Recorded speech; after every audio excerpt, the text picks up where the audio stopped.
it and then admit them.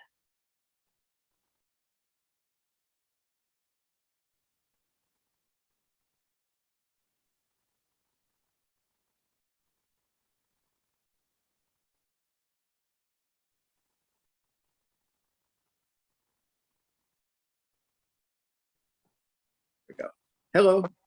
Hi, everyone. Hi. We will get started in just a minute or so, letting people in from the waiting room, and then anyone who's just logging in, and then we'll get started right away for y'all.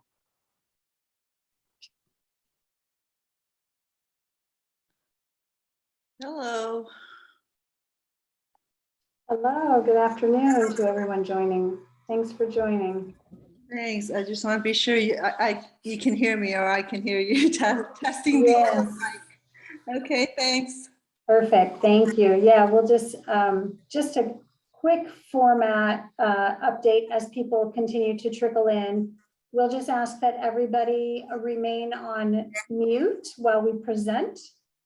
And we will have time at the end for question and answer. And we also ask that anyone who has any questions at all, please feel free to use the chat, and Lori will be kind enough to review those messages, those questions when we're done, and we're happy to go over any questions that we have time for. So, and then during the Q&A, if it's a bit slow and we can unmute and have you ask your questions verbally, we're happy to do that too. But we find that during these busy sessions, the chat works really, really well. So welcome to everyone, and we'll get started in just a minute.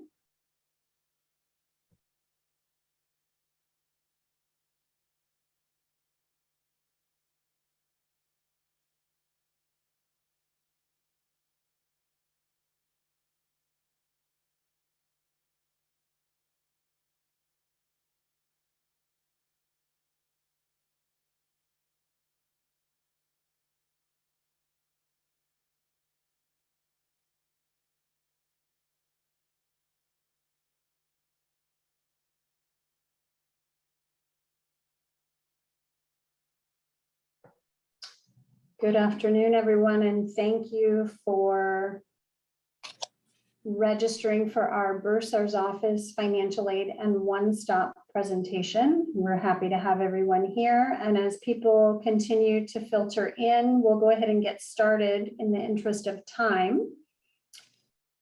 Lori, thank you for recording this session for us. Do you want to speak on where the recording will be at some point, so that our families can find that? Sure. Nice to see y'all. My name is Lori Salazar. I'm with the Center for Student Involvement, and we will be having the recordings on our YouTube channel, and then also on the webinar section of our CSI website. We will have the links to the YouTube channel so that you can go back and rewatch these. It'll also be included when Ted Van Adderlock sends out the Bronco prep guides. Those are every other Wednesday. There'll be a link to the webinars as well, and the recordings. Great, thanks so much, Lori. And my name is Trista San Augustine, and I am the director of our one-stop office here at Santa Clara University. And I'm presenting today with Ray Loftus from the Financial Aid Office. We're presenting together. Hello. And Ray will be presenting the financial aid piece.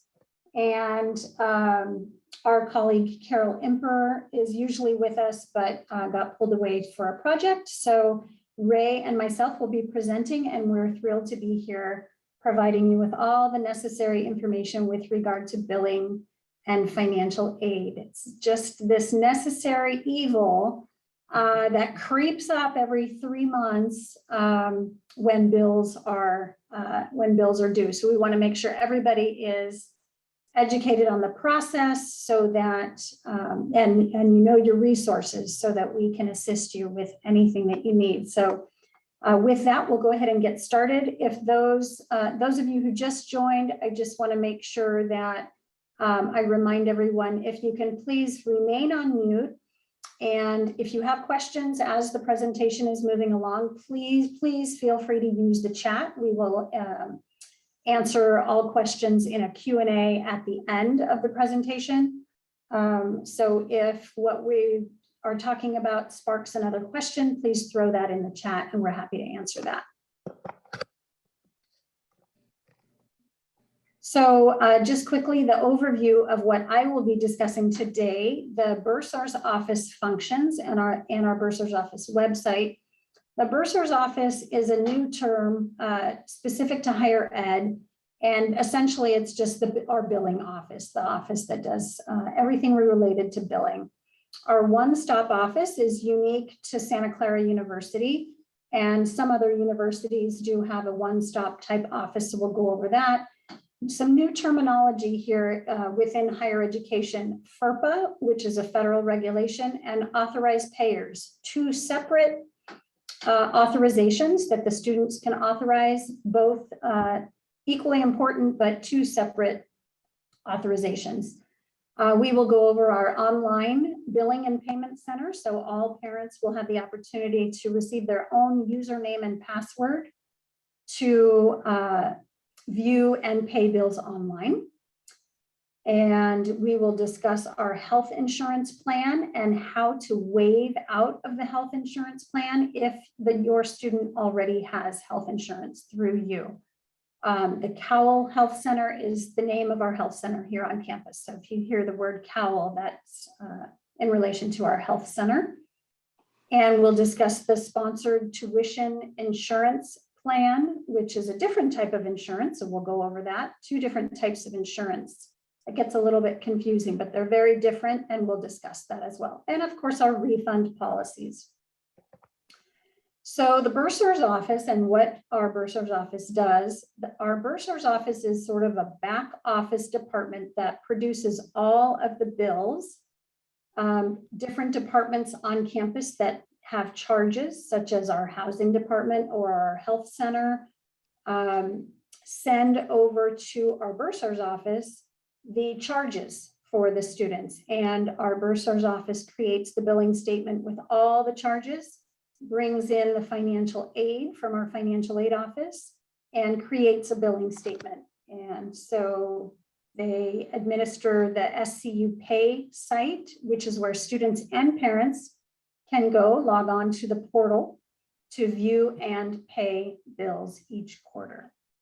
Bursar's office also processes refunds and overpayments to student accounts.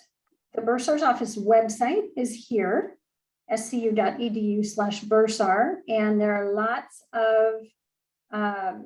there's lots of information here on our Bursar's office website. There's some how-tos. So if you're unsure how to log in to your parent authorized payer portal, how students can set up direct deposit, are you interested in reviewing how much it costs to attend Santa Clara? All of that information is here on our Bursar's office website, scu.edu/Bursar.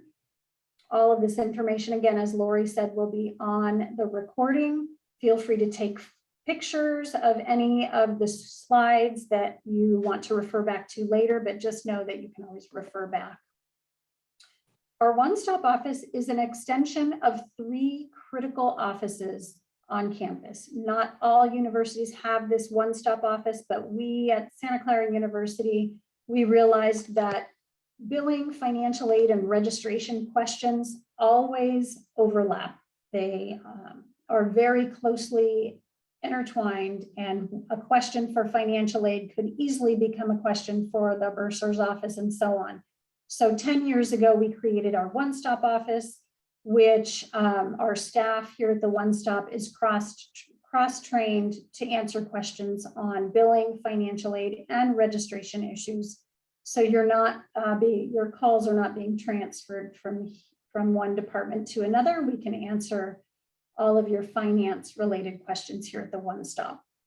Our contact information and office hours are here, and we are located in the Admissions and Enrollment Services building. So if any of you recall, if you've been on campus for a campus tour, we're in the undergraduate admission building. on the first floor.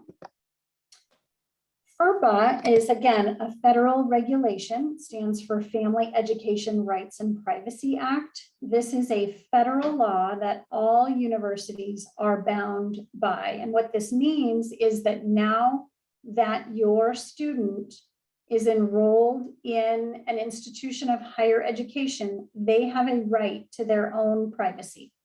Under 18, over 18, it doesn't matter. They're enrolled in higher ed, and therefore they have a right to their own privacy. So in high school, you may be familiar with getting emails probably once a day with grade reports and lots of access to all of the student information, which was nice and necessary at the time, but that is not the case anymore. The student has a right to their own privacy, and we ask them to authorize us to allow us to speak with anyone else other than the student. And so that's what this FERPA release process is.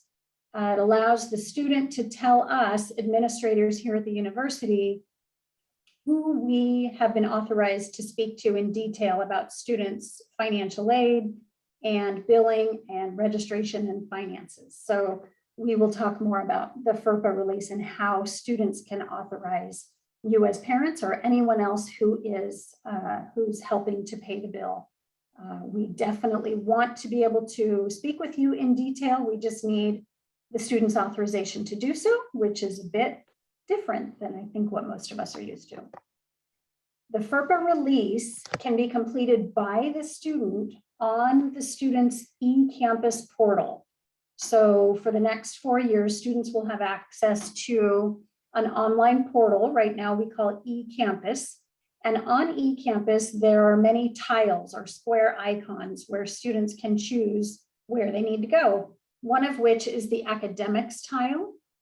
And within the academics tile, the student clicks on the FERPA release and they see a screen like this where they will update your information or whomever they're authorizing us to speak to. They will save that information depending on what they would like us to release to the third party or parent, and save that information, and it's good for 4 years. So they don't have to do this process every year. It's a one and done type situation. So that is FERPA. Now, FERPA being said, as we talk about FERPA, I do want to make it clear that because the student is the one that's enrolled in classes and attending Santa Clara University, they are the financially responsible person. So all emails that you as parents will receive, the student will also receive, and the student is really the one that is responsible for signing the financial agreement online every year. That's called an online agreement. And it has all the legal disclosures, making sure that the student understands everything they need to be a successful student at Santa Clara. And the student is the one that if bills are not paid or if financial aid documents are not completed, the student will not be able to register for classes for the next term. And that's generally when panic sets in a little bit, when students are ready to register for their classes and they can't because they have a hold on their account for some sort of missing information. We so badly want to avoid that because it's really unnecessary panic. So that's why we want to work with parents. We want to work with students to make sure that everybody knows what the dates and deadlines and requirements are to make this whole process move along smoothly. So once again, necessary evils here, there's some cost breakdowns. The annual tuition cost is $56,880. We are a quarter school. We have 3 required terms and 1 optional term being summer. So the quarterly rate for our fall, winter, and spring terms is $18,960. Multiply that by 3 and you get the annual cost. We bill based on a flat rate. So any enrollment, 12 units or more, is considered full-time enrollment, and students are charged $18,960. Students can register for 12 units, which is full-time, or more than 12 units, and they will be charged the flat rate of $18,960 for their first year.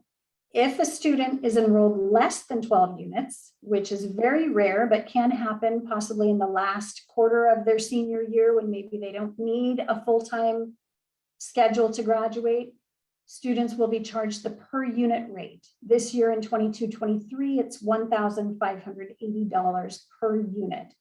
Each class is either 4 or 5 units. So lower division classes are generally 4 units, upper division 5 units. Housing costs vary, and we'll ask you to go to the housing website to get more information or contact our housing office to get more information. We have different types of residence halls, singles, doubles, triples, and different housing costs. The housing cost does include the meal plan for the quarter. We do have a university enhancement fee of $218 per quarter. There's an annual that calculates to an annual amount of $654 per academic year. So on the billing statement, we will see the quarterly tuition rate of $18,960 plus the enhancement fee of $218, since we bill 3 times a year for the tuition and housing costs. The health insurance plan is a wonderful health insurance plan that the university offers only for those students who don't have other medical insurance, who are not covered under another plan. We do not need students to be double covered. So if your student has a health insurance plan that they're covered under, we do not need you to pay additional amount for the health insurance plan that we offer. For those students that are not covered, it's a great plan. We don't know the annual charge at this time. We expect that to be coming soon. It's been hovering around $2,700, $2,800, $2,900 for the year. That is charged in the fall term with our August billing statement if a student needs to purchase the university health insurance. It is mandatory for our students to have health insurance, whether it's the university plan or your own plan. The high majority of families have their students covered under their own plan, and we need all students in that situation to complete the health insurance waiver online. This is under the student's single sign-on portal. scu.edu/login takes the student to their single sign-on portal where they log in to their SCU email and many other things through single sign-on, and they click on the Gallagher tile, which is the third-party name of the third-party company that we outsource our insurance to, and they complete the waiver there. And then we have our tuition insurance, which is just that, is insurance to cover a high percentage of the tuition amount that you pay in the event that a student needs to withdraw from the university for medical or mental health reasons. So again, very different than the health insurance that we just spoke of. This is a tuition insurance, a very, very low cost, $63 per quarter. And the entire, the tuition amount that you pay out of pocket, you would be able to receive up to 80% of that back in the unfortunate situation where a student needs to withdraw. So we'll talk about tuition refunds in a minute, how much money you get back when a student withdraws after the term starts. It gets expensive very quickly if the student decides or needs to withdraw after the first week of class. And this $63 per quarter potentially saves families lots of money. This is an opt-out insurance plan. So the students are automatically enrolled and charged $63 per quarter. So if you're paying any amount out of pocket, this easily becomes worth it for students to be insured if they need to withdraw. Our billing process is processed electronically at the beginning of each month. So we do not mail paper bills. Everything is processed electronically, and billing statements are made available on the students' eCampus portal and on the parents' authorized payer portal. at the beginning of each month. The billing statements will show charges and credits. So the amount we charge minus any financial aid or any payments you've made or any deposits you've made. And then the net amount is the amount that the family will owe by the due date. FERPA, which we spoke about, and authorized payers, again, are two very, very important processes, but two separate permissions. Students must authorize us to be able to speak with you on the FERPA release through email or phone. And the authorized payer, the student will set you up as an authorized payer so that you can have your own username and password to access the billing online. Setting up the authorized payer, the student is able to do this on their eCampus portal by clicking the financial account tile, navigating to the SCU pay site, and then the student will be prompted to set up an authorized payer. They will add your information and your email address.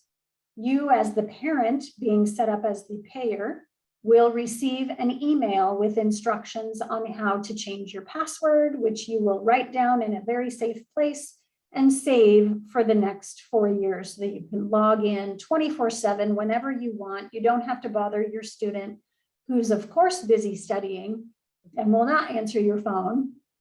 You will be able to log in on your own and view bills anytime you would like. This is a screenshot of your access that you will have when you are set up as an authorized payer. So you'll see the left-hand navigation on the side there, an overview, which is a quick and dirty, what does my bill look like and how much do I owe? What's my balance? Minus my anticipated financial aid, and then how much do I owe? So this, we call it the SCU pay site, or the authorized payer portal, has all of this information about account activity, transactions you've made, past payments you've made, enrollment in the payment plan, and so on. So this is just a screenshot of what you'll see as a payer. One of the payment options is a payment plan. We have a 3-month payment plan for our undergraduate students. This example on the left-hand side here shows a 4-month payment plan, which is for our law students. So just know that our undergrads have a 3-month payment plan. Normally we bill, I'm going to use fall as an example. We bill in the fall on August 1st. The due date for the entire amount due minus financial aid is due on the 21st of that same month, August. If you prefer, if it's easier for your budgeting to split those payments into evenly divisible amounts over the 3 months of the term, you can set up and enroll in a 3-month payment plan where the payments are divided by 3 and paid over August, September, and October. So again, payment in full by August 21st, and then you're done. You don't have to think about it for a few more months. The payment plan is an auto debit from your checking or savings account, and we will automatically pull the amount in August, September, and October. This is a sample of the billing statement, which shows, again, the payment summary at the very top, which is, again, just quick and dirty. How much are my charges minus my aid? How much do I pay? And what's the due date? The detail is down below. We have the statement activity, all credits and debits, and then we have the anticipated aid in the second box. And then at the bottom, we have all charges minus anticipated financial aid equals the red total amount due, which is the amount that the family is on the hook to pay, either in full for each term or splitting it into a payment plan. When are payments due? These payment deadlines never change. It's always the 21st of the month.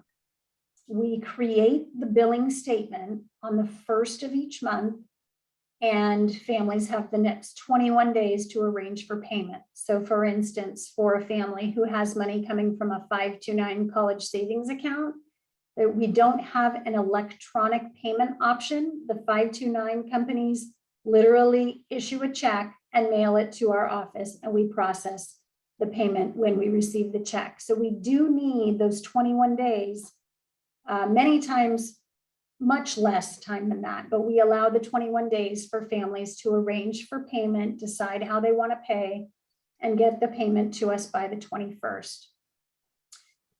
And we bill the month prior to school starting. So school starts in September. We bill on August 1st with a due date of August 21st.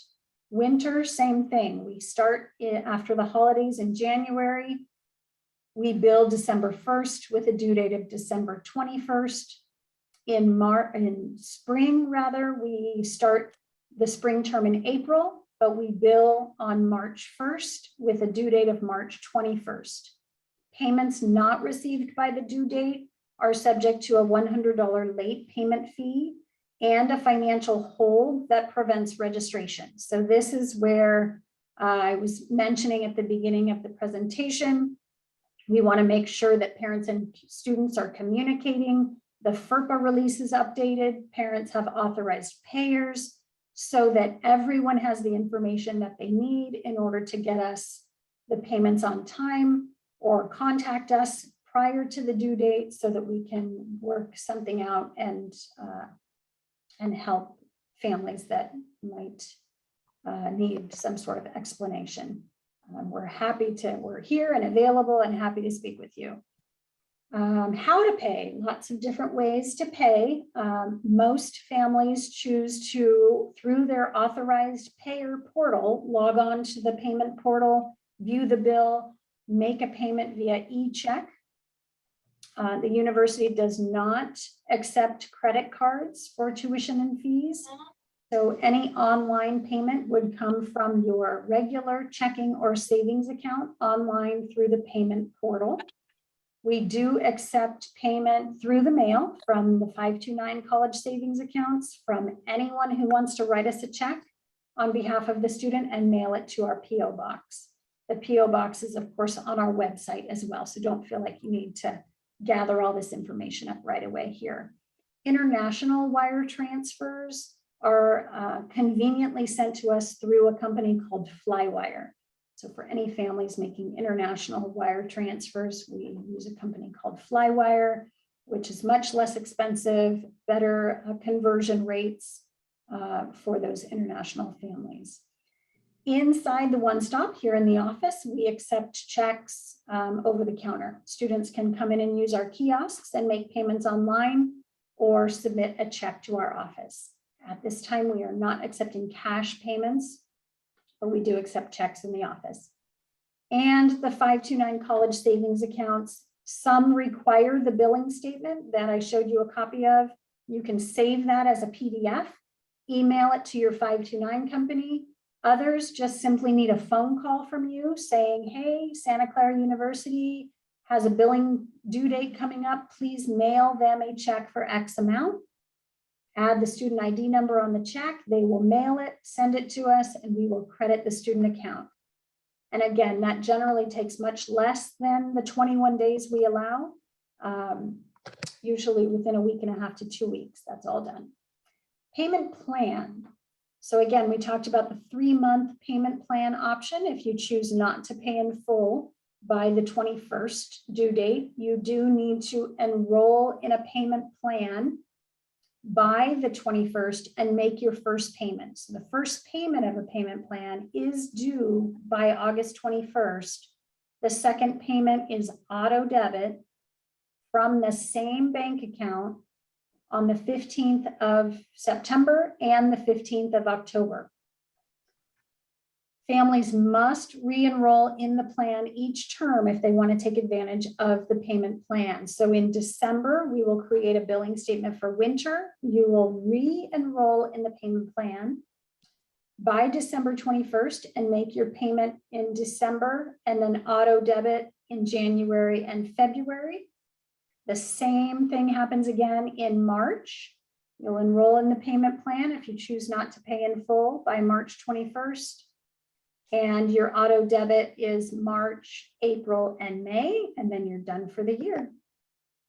So our summer term is optional. So if students enroll in the summer term to get ahead or get caught up, we really want them to remind you that they're doing that so that you're not surprised that you get a bill in May when the billing is ready to go for summer. But again, it's an optional term. The doers tuition insurance, we spoke earlier. This is an opt-out. As I said, it's an opt-out option. So all full-time undergrad students are automatically enrolled in the doers tuition insurance plan and charged $63 per quarter.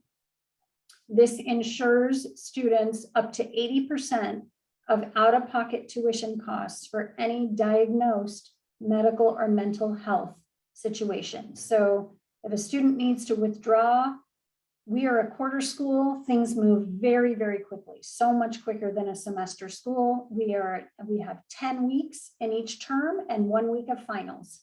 So things happen very quickly. And if a student gets sick or has an underlying condition that sort of spikes when they're here away from the comforts of their families and learning something new, learning to live on their own, things happen. So we want families to prepare for that. And this very inexpensive $63 per quarter will cover 80% of out-of-pocket tuition costs for a medical or mental health withdrawal situation.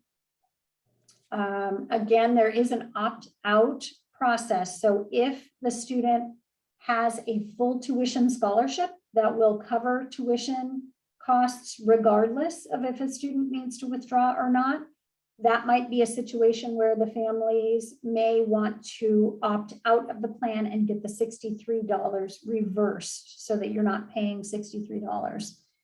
The opt-out option is on our doers tuition insurance website, tuitionprotection.com/SCU.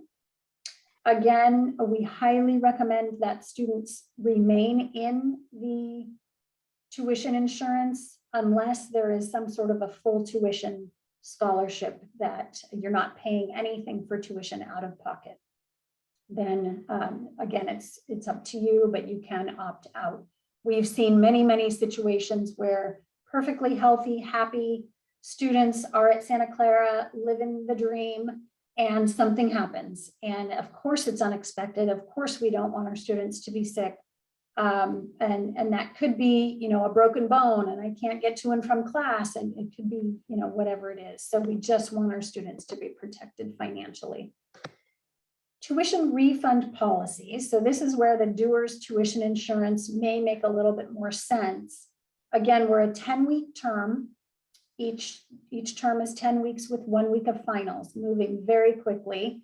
The first week of class, students can decide to not attend or withdraw and receive 100% of their tuition refunded.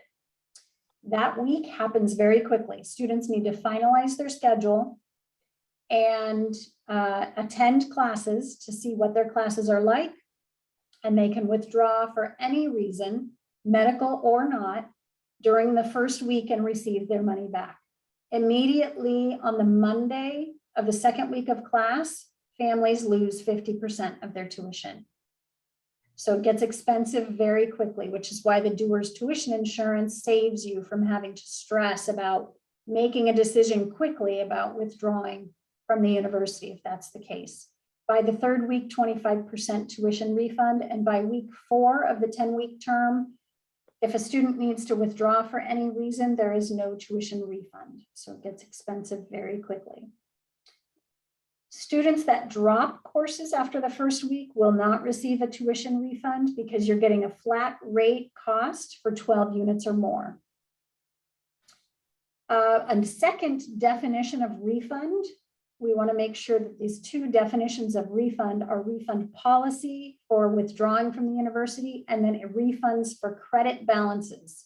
So the second half of this slide is for students whose financial aid overpays the costs. So if we have tuition and on-campus room and board minus financial aid, if that covers everything, and there's still an overpayment of financial aid and students might need those funds to pay for off-campus expenses, maybe off-campus housing when the student is chooses to live off campus as a junior or senior.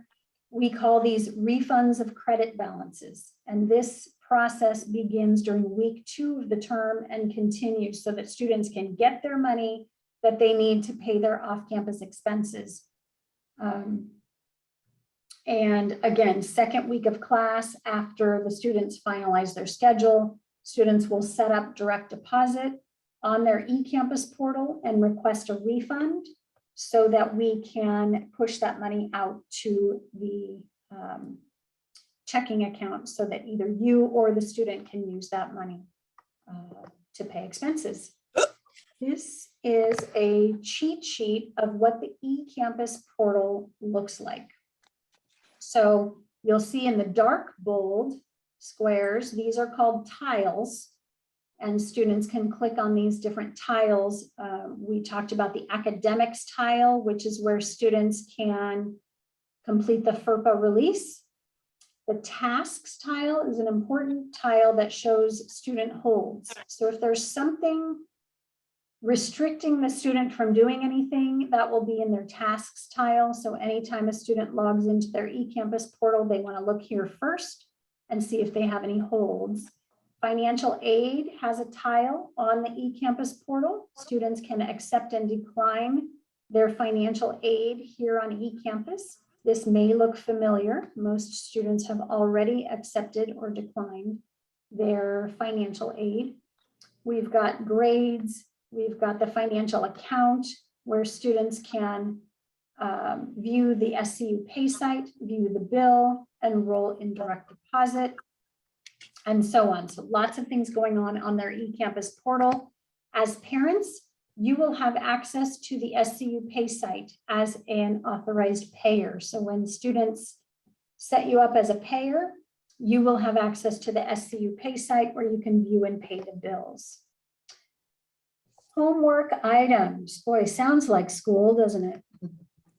Homework items for students and parents. It is helpful if a student has their own checking account, whether that's a joint account with you or whether they have their own account with their own debit card. We have a Bank of America ATM here on campus and a branch right across the street, walking distance. We also, the other nearest branch is Wells Fargo, but any checking account with a debit card will do. Have your students set up the authorized payer access for you through their eCampus portal under the SCU pay site option. Set up the authorized payer, complete the FERPA release. If you do choose to opt out of the tuition insurance plan, the deadline is the Sunday before school starts, September 18th. If you would like to continue to have the student be enrolled in the tuition insurance plan, which is the recommended option, no action required, it's automatic. The student will need to complete the health insurance waiver on their single sign-on portal, choosing the Gallagher icon to waive the health insurance by September 23rd. That's the drop dead deadline. What we'd like you to do is get that done in the month of July so that you can set it and forget it for the year. And this again is for students who are already covered by a health insurance plan. For those who aren't, we would want you to enroll in the university plan. Become familiar with our refund process, refund policies, again on our Bursar's office website, scu.edu/Bursar. And logging into the SCU pay site as the student or as the parent authorized payer. And the students are on their way. We in the one-stop office are here to help. We have our financial aid representatives and our Bursar representatives at our fingertips as resources. Students can come into our office, call us, email us. Parents who are on FERPA can do the same. Our contact information is here, and I would like to hand over the reins to Ray to speak briefly on financial aid, and then we will open up the chat, and Lori can help us while we filter through the chat questions. So let me hand the reins over to Ray for financial aid. Thank you, Trista. Hi, everyone. Congratulations to you and your students. This is about to start a very exciting process. We're looking forward to having your students here with us in the fall. So I'm going to just briefly go over the financial aid process. Really, it's just to tie it in with everything Trista's talked to you about today. The financial aid process has primarily, most of it has already been taken care of for your students. You've already seen your awards. So really, I'm just tying everything in and kind of making it make sense with our billing and payment schedules. So what the financial aid office manages is we advise financial aid. We help you fill out your FAFSA. You've already done these things by now. Then we also look at eligibility. We check and students' eligibility, make sure they're getting credit for everything they're eligible for. There's a process called verification that I will discuss briefly that we also handle. So we award financial aid, we prepare reports because it is a federal and a state process. So we have audits and things like that that we need to prepare for the government. We disperse the aid. We administer those programs for federal, state, and university. And we also monitor academic, satisfactory academic progress for continuing student eligibility. What we don't do is we don't do the billing and the payments. So remember, when you have a question about your bill or your payment, that does go through the Bursar's office, and the One Stop has a lot of knowledge at their fingertips. They handle a good amount of all of that stuff for everybody. They're a great place if you're just not quite sure what type of question this is. The One Stop, they've got all the answers. I rely on them myself. So the financial aid process, like I said, we've already completed most of it for you guys at this point. The students filled out their financial aid applications, the FAFSA, which is the federal aid. Some of them probably did the CSS profile. You're never going to have to do that CSS profile again if you've done it. It's only for incoming first-year students. This is the private financial aid application that private schools sometimes use to help determine non-merit university need-based funding. But the FAFSA also does the same thing. The government calculated your expected family contribution based on your FAFSA answers. The student's federal aid eligibility was determined, and then the financial aid office packaged everything together. So if your student was awarded any merit awards through the admissions office, and then if they were eligible for any federal or state aid, we put that all together and then sent the students their financial aid offer letters. So then the students, by now, most of them have accepted their offer letters. They accepted their aid, but we'll briefly talk about that as well. So we've already gone over a little bit about the tuition and fees. This is just a very brief breakdown. This is what's called a student's cost of attendance. So cost of attendance for financial aid purposes is handled in two parts: direct costs and indirect costs. And the basic difference is a direct cost is billed. It's going to be your tuition, your fees, your room and board.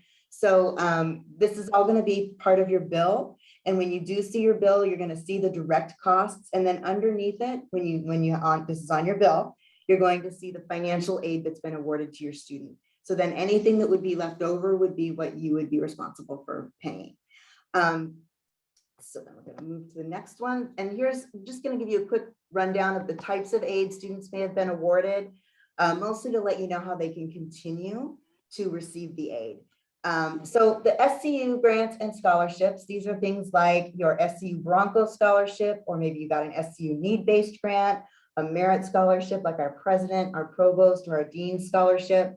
So these are given out to our first-year students or incoming transfer students. And if you're first-year student, so you're coming in as a freshman, this grant, whatever you receive from Santa Clara University, the grants are going to automatically renew at the same amount for 12 consecutive quarters. So what this is fall, winter, and spring, not including summers. For the 4 years it generally takes a student to get their undergraduate degree. If they graduate early, then that's when their aid would stop. Otherwise, it's going to renew automatically for those 4 years. Transfer students are going to automatically renew for 9 quarters. So students, in order to continue to get this scholarship to automatically renew, they're going to want to maintain satisfactory academic progress. And we're going to want them to complete their FAFSA every year.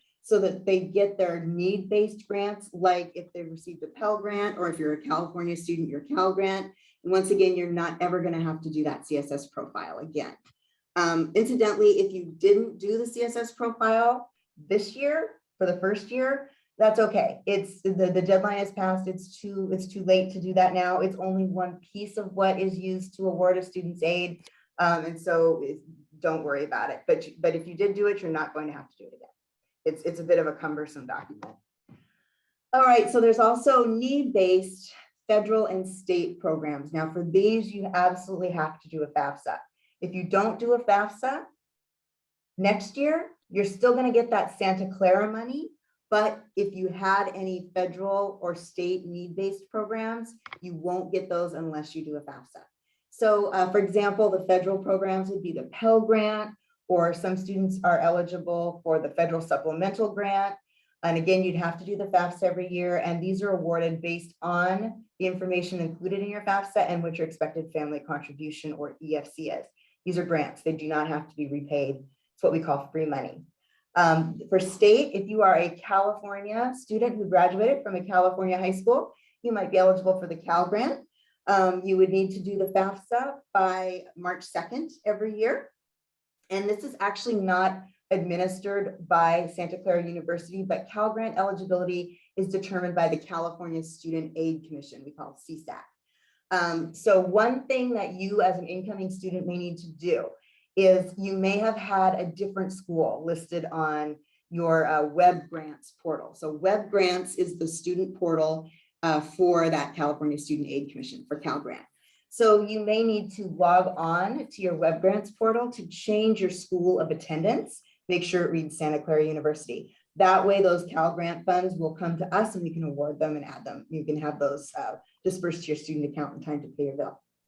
So the financial aid office does do a quick audit of those before the year starts, and we do email every student that has not done that yet to let them know it needs to be done. Federal Work Study is a program that students can qualify for on the basis of financial need. Again, you would have to do the FAFSA for this. This is money that does not have to be paid back.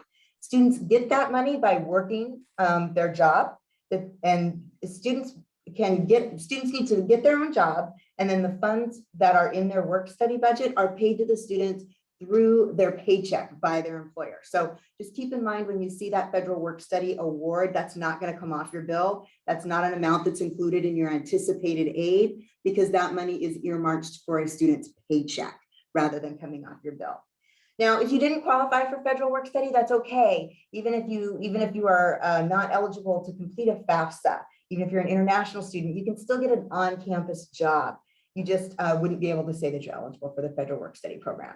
One of the benefits of a federal work study program is that school comes first and the employers understand that, which means students can't work, they're limited on the number of hours they can work. They can only work 8 hours a day and a maximum of 19 hours a week. They also, the employers know that students are going to need time off for certain things like, test times and projects. So, and if you want to find out what jobs are available or apply for the jobs, that's actually handled on our HR website for Santa Clara. The link is here. And again, this is going to be recorded and posted on the website. So you should be able to find those links and that information later if you need it. So one of the other things students can do to help pay for their costs is student loans. So there are two types of federal direct student loans. Again, this is awarded through the FAFSA. There's subsidized and unsubsidized loan. The main difference is a student's subsidized loan. That's this one over here. Subsidized loan interest is not going to be accruing while the student's enrolled in school. The unsubsidized loan over here, students, the loan is going to be accruing interest even while the student's enrolled in school. But for both loans, the students are not going to need to make a payment until after they have either graduated plus a 6-month grace period, or if a student's enrollment ceases or they enroll at less than half time. So this is just a quick reference for you so that you can see how much your student is eligible to get with this federal student loan. So this is just the regular federal direct forward student loan. Every student that completes a FAFSA is eligible for a certain amount based on their grade level. Incoming first-year students are eligible for $5,500. If they're an independent student, they're eligible for a little bit more. But this is the amount. There's no credit check. This is just they completed a FAFSA successfully. This is the amount they're going to be eligible for at the different grade levels. So next year's a sophomore, they're going to be eligible for another 1,000, total of 6,500. Juniors and seniors are eligible for 7,500. Now, of those, if they have need, some of that might be eligible to be subsidized. So for a first year, the max is 3,500 for the subsidized. Sophomore would be 4,500. Juniors and seniors are 5,500. And again, that's based on your FAFSA. And then everybody's always eligible for unsubsidized loans. Right now, the interest rate for those sub and unsub loans starting July 1st is going to be 4.99%. There's also an origination fee. The origination fee does change in October. So sometimes parents need to fill a gap between the financial aid that's being offered to a student and what you feel like you can pay on a quarterly or monthly basis. So some schools will actually include the federal Parent Plus loan on their award letter. Santa Clara University doesn't do that because it is a loan. It is optional, but we do want to make sure you have the information. So a Federal Plus loan is a loan that parents can take out for the benefit of their student, but the parents are going to be the ones holding the loan.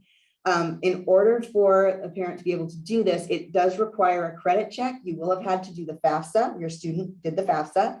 It does require a credit check, and you would just need to apply starting July 1st at studentaid.gov. To do that, you just log in using the same FSA ID and password that you did to sign the FAFSA. You're going to complete the application for the Plus loan. You find out pretty quickly whether or not you have been approved. And honestly, it's a pretty lenient program. So for example, they don't consider things like income to debt ratio in approval. So this can be very helpful because it's a fairly easy loan to get. You can borrow as much as you need to up to the student's total cost of attendance minus the rest of their financial aid. And then funds just get dispersed into the student's account automatically every quarter at the beginning of the quarter. And also this is a loan that you can get that there's no collateral. So you're not going to be putting your house up for it. So these are some great things about the Federal Parent Plus loan. Not such a great thing. The interest rate is the same no matter who you are, how good your credit rating is. But this year's current interest rate is 7.54%. And then there is also that origination fee of 4.228%. But you can, like I said, the interest rate is probably the worst part about this loan, but it is an option that you have, and it's a pretty good option that can help some people out. By the way, if you are denied the Plus loan, you can first try getting an endorser. And if that doesn't work, then it is possible that the student can receive some additional unsubsidized loan to help cover a little bit of that gap. So there's also an option for alternative or private loans. So it's tough sometimes for students to get a private or an alternative loan because they don't have a lot of credit, and these do require a credit check. If the student doesn't qualify, sometimes they can qualify with a cosigner. The good part about alternative loans is that eligibility might not be as restrictive as with a federal loan. For instance, the verification process isn't always required. You're not required to be enrolled at least half time, things like that. But then once a student is approved for the loan, then Santa Clara would review the loan for certification, which can take up to about 2 weeks. And then the private loans are dispersed at the same time as the student Ford Federal Direct student loans and the Parent Plus loan. We also put on a few helpful scholarship search engines because this can also be a way for students to help find some more money to cover that gap that doesn't include loans. These are some legitimate search websites that we have found. I feel comfortable recommending people to check out. One thing to remember is that scholarship searches should always be free. An agency that's requesting money, that's a big red flag. You want to avoid that at all costs.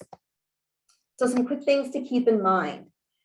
Viewing your anticipated aid, it's going to be on your bill. It's going to show on your bill. But if you don't have your bill handy and you're trying to remember what it is, you can always follow these steps, have the student log on to eCampus, check their financial account title, click on the pay site link, and then once the bill's been published, you're going to be able to see your accepted anticipated aid for the current year. Now, if the student has not accepted their financial aid yet, it's not going to show up. So the first thing you want to do is make sure that they've accepted that aid, but then you should be able to reference it pretty easily this way. If you run, we get requested a lot of times, people say, hey, what happens? I'm doing the FAFSA every year, but what happens if I get laid off? What happens if my spouse and I split and things change financially for us? There are some things that we can do. We can look at seeing if adjusting the FAFSA with more current information than what is on it right now might help your student to be eligible for some additional need-based federal or state programs. You can fill out our appeal form. The link is up here. You can send us some information, let us know. Fill out the form and send it to us. You do need to have a FAFSA on file before we can look at this to see, because we'd have to have something to compare it to, but then we can check that out and let you know. So if something drastic does change, we can look at that again for you. So there is a process I mentioned earlier called verification. Students that do the FAFSA, remember, they're getting federal money, and so it's the Department of Education that actually requires this. And it's basically an audit of the FAFSA, but it's easy compared to an audit. Don't let that word scare you. But if we just verify the accuracy of some of the FAFSA information, then students are randomly selected by the Department of Education. Do not worry about doing this until if and when, and I stress if, your student gets an email notification in their Santa Clara email account. Don't worry, they're going to get the email. They're also going to get reminders.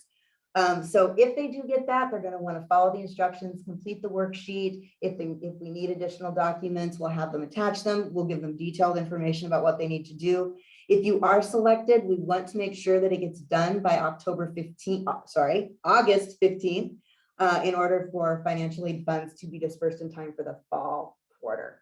And it does take a little while for us to do all of them once we get them in.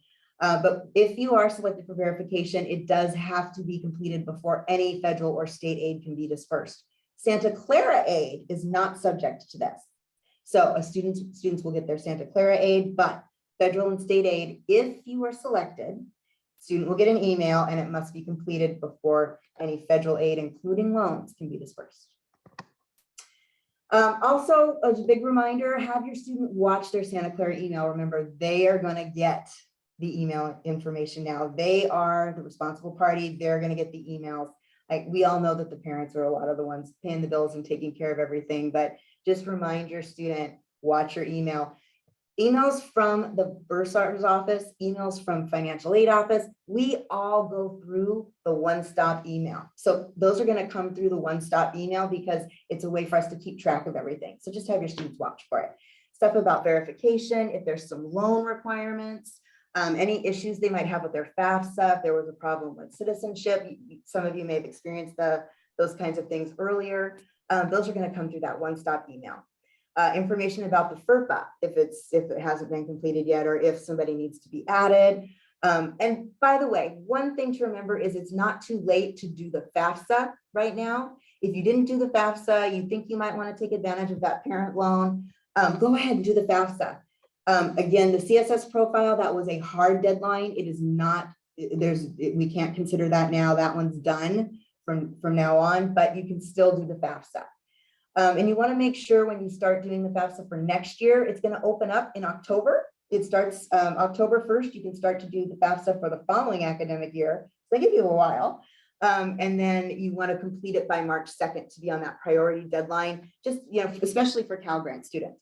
But if for loans and things like that, it's not too late. All right, thank you so much. If you have any questions, this is the financial aid office's information. But again, you can always reach us through their one stop, and we're happy to help you. We like to help you. It keeps us employed, and we like talking to people. So thank you very much. And I think we have some time for some questions. Are there? Okay, so yeah, we are coming up on time. I do want to say this for anyone who needs to drop right away. If you did put a question in the chat, or you have a question that you didn't put in the chat, we may or may not get to it. Lori's going to cut us off, I'm sure. I don't know if we can go past 2. Anyone who's welcome to stay is welcome to. If you need to drop, take note of our email. We respond to emails very quickly. You can email us at onestop@scu.edu. You can give us a call and ask these questions. Lori, what do you have for us, and what are we okay on time? Can we? Yeah, you're okay on time. So anyone, like you said, who needs to leave early, but more than happy to go over time to answer some of these questions. I tried to answer a lot of them by sending links or helping y'all out. There were a few questions. One that was in the beginning, what have the historical annual percentage tuition rate increases annually? So is there an annual percentage increase? Yes, tuition and room and board do go up every year. Historically, it's been about 3 to 3.5% each year. So our SCU grants and scholarships do not increase along with the increase of tuition, with the exception of any full tuition or half tuition scholarships. So if your student received those, you know who you are. But scholarships such as and grants such as the need-based grant, Bronco scholarship, deans, all of those, it'll be the exact same amount renewed, although the tuition and room and board do go up by a small percentage. Awesome.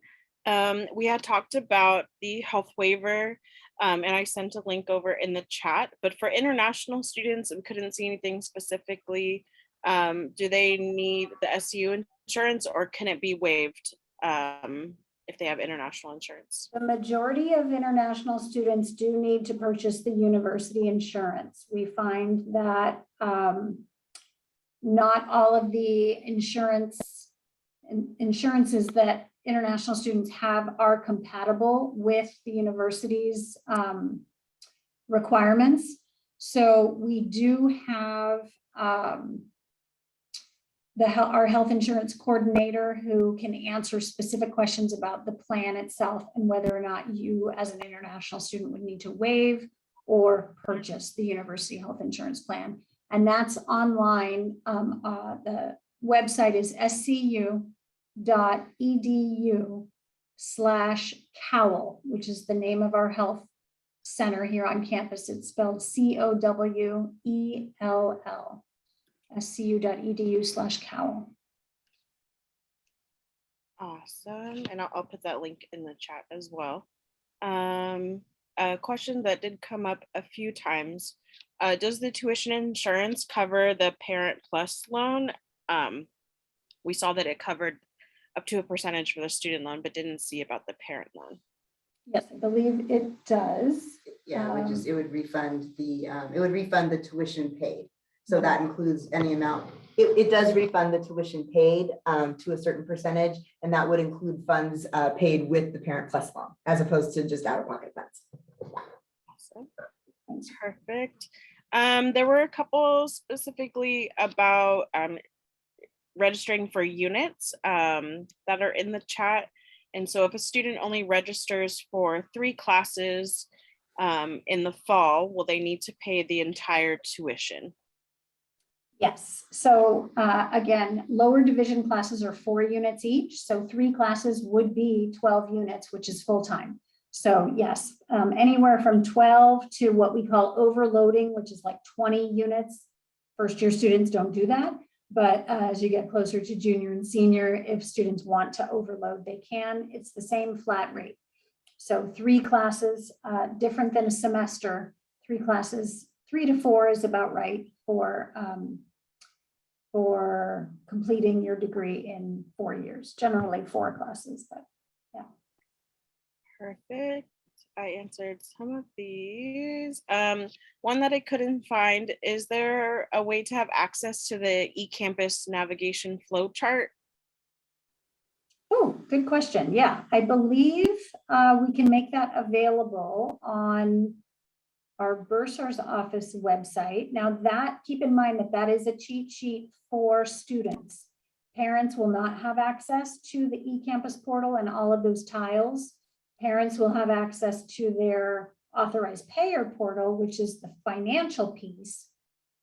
But students' grades, students' schedule of classes, all of the other things on eCampus are now the students' private information. So yes, if students need a cheat sheet to eCampus, we can make that available on our Bursar's office website. So I can make some calls about that. Sure. Okay. And then of course it'll be in the presentation if you want to just navigate to that page. But students learn it very quickly. They're so, so much smarter than us.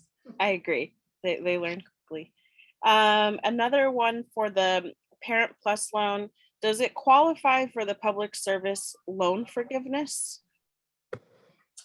That is an excellent question. Unfortunately, the answer is no. The loan forgiveness program is for a loan that is taken out by the student. So those public service loan forgiveness program, it would be the students' loans that they took out. The Parent Plus loan, the parents are the ones borrowing the money, so they're the debtor. But unfortunately, at this point, it doesn't. The public service loan forgiveness program has changed quite a bit, as people who may follow in the news have noticed. And I think that I believe that question has been brought up before. And it's possibly we might see legislation like that come up later. But for right now, in order to be eligible for forgiveness of the loan, it has to be a loan that the employee took out personally. Got it. Makes sense. I believe I covered all of the questions. I had gone through the presentation. Please put in the chat if I missed one. But one that just came in, if a student has insurance and completed the insurance waiver form, can they access health services on campus? Absolutely. Yes. Great question. Our Cowell Health Center is available for all students. All students have to have some sort of insurance approved. But yes, we have in-person appointments, counseling services, lots of different services in our Cowell Health Center, and that's available to everyone. And part of the waiver process is providing the student's insurance information online to prove that the student has insurance. That way, it's sort of twofold, that we can see proof that you have insurance, and at the same time, when the student visits our Cowell Health Center, they have all the information on file. So it's all set. Great. Excellent questions. And thank you, Lori, for answering so many of them while we were presenting. Again, our contact information is here. We are happy to help. The FERPA release, yeah, there's a little bit of homework. If next time your student has 2 seconds to hang out with you, I know it's rare, but they will be able to log on to their eCampus portal to complete the FERPA release and set you up as an authorized payer. And any other questions, please reach out to our one-stop office. We are happy to help. Yes. Awesome. Thank you all so much. If there was any last questions, I can stick around for a minute or two, but anyone else, feel free to exit the webinar. And it was so lovely to have all of you and all of your great questions and chatting with me today during the presentation. Thanks for joining and welcome to Santa Clara. We're thrilled to have you, and go Broncos. Thank you all.